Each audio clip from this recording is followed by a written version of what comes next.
Gigising na payapa ang kaisipan, kakaibang lamig ang hangin na dumadampi sa katawan, malayo sa ingay ng lansangan, isip ay malaya, busog sa pahinga.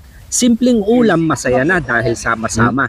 Namulat tayong lahat pagkalipas ng pandemya, kaya pangarap ng karamihan, buhay probinsya. Malamig ang simoy ng hangin. Para mas madama, naisipan namin lumabas na hindi na lang sa likod bahay namin. At sa bakuran nila Basero TH naisipan itong gawin. Malamig ang paligid, tahimik at probinsya ang tanawin. Dito kami magpapalipas ng magdamag at camping ang setup namin. Maraming salamat Labasero at naging bukas ang inyong pintuan at kusina para sa amin. Nagpalipas lang kami ng ilang sandali. Nakapagluto na daw sila kaya habang inihahanda ang lamesa, sumaglit muna ako sa pag-fishing. Pero mas nanaig ang kalam na sikmura kaya mas minabuti na namin kumain, late lunch at early dinner pinagsama na namin. Pagkakain dito na namin inihanda yung pang for the boys kung tawagin. Nag-ihaw kami ng ulang, yung hipon na nahuhuli sa tubig tabang at saka paan ng manok na wala namang sapatos pero ewan ko ba bakit Adidas kung ito ay tawagin. Habang nagluluto, dumating na din yung iba pang kaibigan namin. Pang for the boys kung tawagin pero kasama na din dito ang panghapunan namin. Busog pa naman ako kaya itinuloy ko na lang ang pagpipishing at bago tuluyang gumabi sa wakas nakahuli din.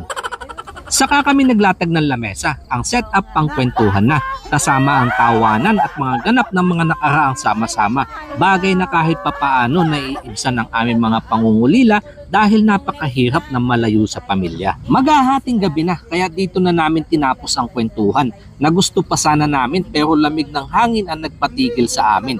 Kaya balot ang mga katawan sa temperatura na negative 16 pa lang. Buti na lang tinanggihan ko manirahan sa Iceland dahil isip-isip ko paano kapag nag-negative pa yan.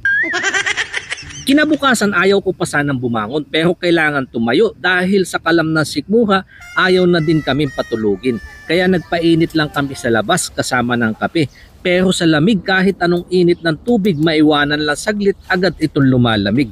Kaya pala ang daming relasyon, maiwan lang saglit ng lalamig. Kaya sa iba nakahanap at doon nagpainit. Saka kami naghanda ng umagahan at naghanap ng maluluto sa paligid. Dahil hanap din ng katawan sila Basero madami din kanin sa paligid. Habang yung iba naghahanda naman ng pampares dito sa niluluto naming pakbet. Ayos na sa isa, sunod isda naman para may sabaw na pampainit sa sikmura. Kinamatisang mata ng baka at saka hinaluan pa rin namin ng mga gulay-gulay. Sa lakas ng apoy ilang sandali pwede na makapag-umagahan at dito na namin inayos ang aming lamesa. At baka magtanong kayo bakit wala dyan ang mga bata. Maaga silang inabot ng gutom kaya si Mrs. Labasero pinakain na sila. Saka namin inilapit sa Diyos ang biyaya na nasa aming harapan upang sa ganon ay mabasbasan at kami ay makakain na. Amen! Mga nerd, napo! Mga nerd, sa amin sila. Mga nerd! Mga nerd! Lamig ng kanin. Ang hangin! Dahil ang hangin. O ito, tuyo. Talbos. O sino man gusto ng talbos? Pechay. Pechay ng kapitbahay. Sarap. Una na po silang kumain na. Pinakain na po yan.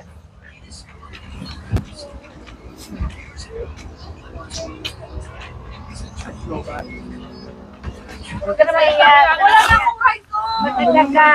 Go. Kain na nakalito pa. Dati nagpupunta kami dun dati. Ngayon hindi na. Ay, pag sa susunod, tayo na lang. Iwan na lang kami. sila. Iwan na lang sila. Oo, pati yung mga bata. Gusto mo? Sama yung mga bata, balik kayo. Ay, iwan namin yung bata. Hindi kami makapag-ukay doon. Mahilig ako doon. Dalhin niyo sa kuyan. Oh. Hindi ako nakakaupo doon. Mahilig kaya ako mag-ukay dati. Magtutulak. At saka si Princess, si Ma'am ang mag-drive. Ako Ay, mag-asinyas. naku, hindi ako marunong mag-drive. Ba't di ka na marunong mag-drive? Hindi ka Hindi na nagpa-practice. Busugan tiyan at saka ng isipan. Dahil sa maikling panahon may mga kaibigan kami nakasama sa kainan, tawanan at kwentuhan. Kaya nagpalipas lang ulit kami ng ilang sandali para ihanda ang aming mga gamit at sarili. Saka kami nag-uwian bago magtanghalian.